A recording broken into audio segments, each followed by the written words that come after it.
পহেলা বৈশাখে ফ্রেন্ডস এবং ফ্যামিলি নিয়ে ঘুরতে চলে গিয়েছিলাম। আর পহেলা বৈশাখের দিন ইচ্ছে করেছিল শাড়ি পরতে, কারণ এটা বাঙালিদের ঐতিহ্য। শাড়ি পরা, পান্তা ভাত খাওয়া, এগুলো দেখলেই আসলে মনটা ভরে যায়, কারণ এগুলোই হচ্ছে আমাদের বাঙালিদের চেনার উপায়। আর এই একটা দিন থাকে বছরে যেটাতে আমরা খুব সুন্দরভাবে একদম ট্রেডিশনাল বাঙালিদের মতো সাজতে পারি। তবে তবে এত এত গরম পড়েছিল, আমার তো একদমই ইচ্ছে করছিল না শাড়ি পরতে। তারপর আমি আমার আপু এবং বান্ধবীদের বলি যে আজ শাড়ি পরবো না, আজ একদম নর্মালি কমফোর্টেবল যেটাতে ফিল হয় সেটাই পরে যাই, আর শাড়ি না হয় অন্য একদিন পরবো। তারপর আমরা বাসা থেকে চলে এসেছি, আর রেস্টুরেন্টে এসে এবার লাঞ্চটা সেরে নিব। আর আমরা লাঞ্চ করে আসিনি, তার জন্য বাইরে থেকেই খাওয়া। এখানে দেখতে পাচ্ছ সরিষা ইলিশ হতে বাঙালিদের ঐতিহ্যবাহী যে ভর্তাগুলো আছে সেগুলো অর্ডার দেওয়া হয়েছে। তবে আমি আসলে মাছ এইসব তেমন একটা খাই না, পছন্দও করি না, তার জন্য আমার জন্য আলাদা করে বিরিয়ানি অর্ডার দেওয়া হয়েছিল। আর খাওয়া দাওয়া করে আমরা আমাদের বাসার পাশেই একদম কাছে একটা রাস্তা আছে, এটার নাম হচ্ছে লিংক রোড, এটা অনেকেই চিনো। এটাতে চলে এসেছি, আর এখানে এসে কিছুক্ষণ ছবি তুলবো, ভিডিও করব, তারপরে অন্যান্য জায়গাতে চলে যাব ঘোরার জন্য।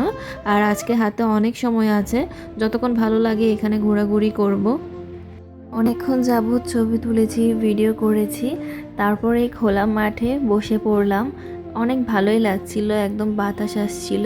যখন আমরা দুপুরে বের হয়েছিলাম তখন কিন্তু অনেক রোদ ছিল, এরপরে ধীরে ধীরে রোদটার তাপ অনেক কমে গিয়েছে, আর এখন ঘোরাফেরা করতে বেশ ভালোই লাগছিল। আর আমি আজকে যে ড্রেসটা পরেছি এটা কিন্তু আমার বড় আপুর ড্রেস। আমার বড় আপুর ড্রেস আমাকে হয়ে গিয়েছে, এবং আমার ছোট বোনের ড্রেস আমাকে হয়ে যায়, এমনকি আমার আম্মুর ড্রেসও আমাকে হয়ে যায়। তো যাই হোক, দেখতেই পাচ্ছ এখন ফ্রেন্ডসদের নিয়ে কিছু ভিডিও বানাচ্ছিলাম।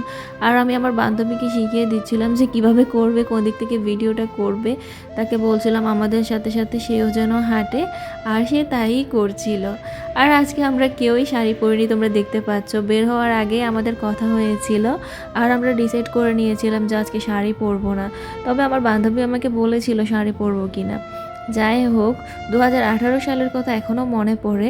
আমরা যতগুলো ফ্রেন্ড সার্কেলে ফ্রেন্ডরা আছি সবাই একসাথে ঘুরতে গিয়েছিলাম 2018 সালে, আর একসাথে শাড়িও পরেছিলাম, স্কুলের যারা ফ্রেন্ড ছিল সবাই মিলে। তো সেই পয়লা বৈশাখটা অনেক বেশি স্পেশাল ছিল। আজকেরটা মোটামুটি ভালোই কেটেছে আলহামদুলিল্লাহ। তবে পুরনো স্মৃতিগুলো কিন্তু এখনও মনে পড়ে যায়, অনেক ভালোই লাগে।